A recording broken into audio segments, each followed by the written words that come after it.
Il y a seulement 2 semaines, la Banque du Canada a suivi la Réserve fédérale américaine pour augmenter son taux d'intérêt de 0,5 à 0,75 Et en même temps, la Banque centrale européenne et la Banque d'Angleterre signalent à la fois des politiques monétaires plus strictes.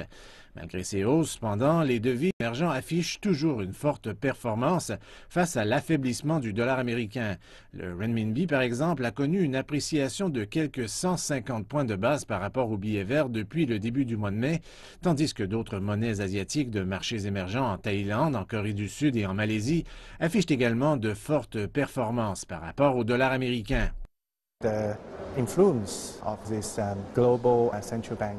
L'influence de l'augmentation des taux par ces banques centrales à travers la planète sera moins accommodante pour les devises asiatiques. L'une des raisons en est que le marché mesure en détail le type de taux et la réduction du bilan de la Fed. La deuxième raison est que la devise qu'utilisent les économies émergentes d'Asie pour le financement est principalement le dollar américain. Si le dollar s'affaiblit, ce pourrait être un meilleur environnement pour les devises asiatiques.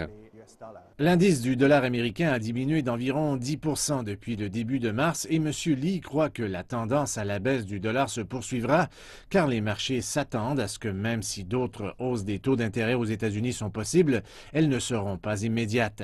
L'effet devrait permettre de continuer à générer des valeurs monétaires des marchés émergents asiatiques. Dans le même temps, ces marchés devraient également bénéficier de la croissance économique mondiale.